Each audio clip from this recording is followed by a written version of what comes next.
Cuộc sống xây nhà ở làng quê trông như thế nào? Chào mừng bạn về nhà. Hôm nay mình dẫn mọi người trải nghiệm thử cuộc sống xây nhà ở làng quê. Trước mắt cái mà mình đã sống ở làng gần 4 tháng rồi. Tổ ấm nhỏ của mình là một chiếc xe nhà loại bi của Mercedes. Có thể nói nó giống như một căn hộ di động. Con trai mình học mẫu giáo ở trong làng, nên ngày thường mình ở lại làng để ở cùng con. Đến cuối tuần thì mình lái xe nhà, cả gia đình về thành phố chơi cuối tuần, hoặc đi cắm trại quanh khu vực gần đó.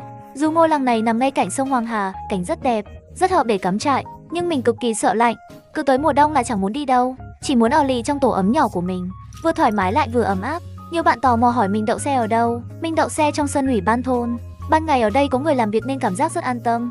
Hơn nữa còn sát bên quán ăn nhỏ của mẹ chồng. Lấy nước, sạc điện đều cực kỳ tiện, ăn uống cũng tiện luôn.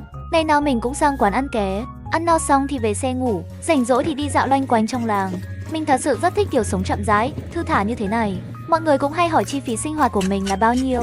Thật ra gần như không tốn mấy chi phí, chủ yếu là mùa đông phải bật sưởi đi sân. Tiền dầu mỗi ngày khoảng 50.000 thôi. Đến trưa trời ấm lên thì mình tắt sưởi. Còn có tiền nuôi heo nữa, thức ăn cho heo cũng chỉ 20.000 một cân.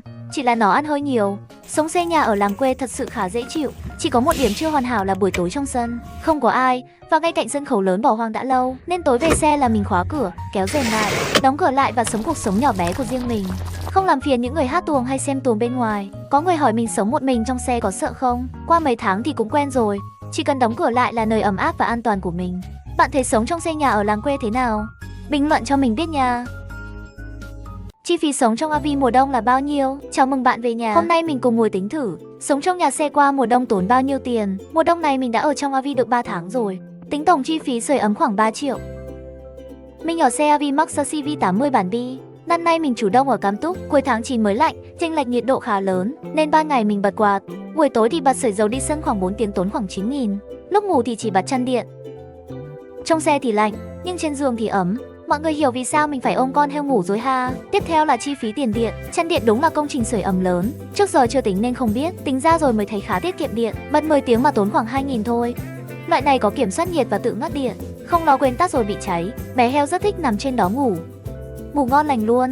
Riêng loài như bé heo thì chọn chăn điện phải cực kỳ cẩn thận, lâu dò điện là thành heo quay liền đó. Chăn này dùng dây đôi, một dây phát nhiệt, dây còn lại giám sát nhiệt độ quá cao, nóng quá là tự ngắt điện ngay. Còn có cả đống chứng nhận an toàn, dùng rất yên tâm. Xong chi phí lúc đầu mùa đông rồi, giờ nói tiếp chi phí gần đây nha. Sưởi dầu mình bật gần như cả ngày, chỉ buổi trưa tắt vài tiếng thôi. Tính ra mỗi ngày bật khoảng 20 tiếng. Tiền dầu là 40.000.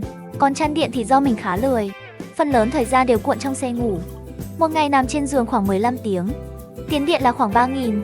Nói cách khác, chi phí để RV của mình ấm áp qua mùa đông mỗi ngày rơi vào khoảng 46.000. Bạn thấy chi phí này cao không?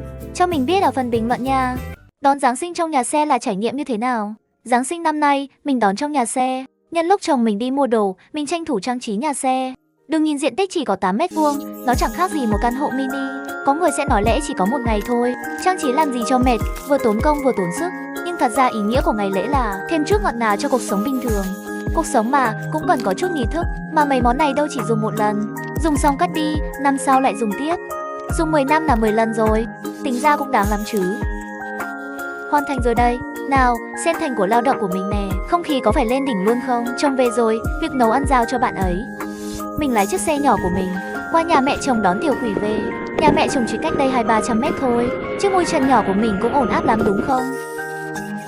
Bọn mình về rồi, chồng cũng nấu xong cơm, chuẩn bị ăn thôi. Bật tivi lên, chọn cho tiểu quỷ bộ hoạt hình nó thích.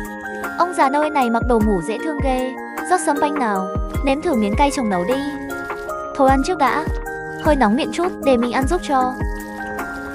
Đây là Giáng sinh đầu tiên của bọn mình trong nhà xe. Hy vọng những Giáng sinh sau này đều sẽ giống như hôm nay, ấm áp và ngập tràn yêu thương. Giáng sinh vui vẻ nhé các bé, cùng đi nào. Sống trong xe nhà có phù hợp để nuôi thú cưng không? Hôm nay mình cùng bàn thử xem, sống trong xe nhà có nên nuôi thú cưng hay không? Ai cũng biết là mình đang nuôi một con heo trong xe nhà. Mình và con heo đó sống luôn trên xe. Thật ra trong xe nhà không chỉ nuôi được mỗi heo. Về lý thuyết thì chỉ cần trong xe còn chỗ, bạn muốn nuôi gì cũng được. Trước đây khi chị mình và Bánh Bao sống trong xe này, để tiện cho Bánh Bao leo lên xuống giường. Cái giường này còn được hạ thấp xuống. Nhưng nếu thú cưng nhà bạn không ngủ trên giường, hoặc bạn có thể bế nó lên, thì đừng hạ giường xuống, vì hạ thấp rồi sẽ làm giảm không gian chứa đồ bên dưới giường. Chắc chị mình cũng không ngờ, có ngày mình lại nuôi một con heo trong xe của chị ấy. Thật ra nuôi thú cưng trong xe nhà khá là tiện, dắt đi dạo cũng dễ. Lại còn nuôi trong tổ ấm nhỏ của riêng mình, không làm phiền người trong nhà, cũng không lo tiếng kêu của thú cưng làm phiền hàng xóm. Đi đâu cũng có thể mang bé cưng theo. Nhưng thú cưng tốt nhất là tự lên xuống xe được, hoặc là đừng ăn mập quá. Không thì ngày nào cũng bế lên bế xuống mệt lắm. Y như bế một con heo vậy.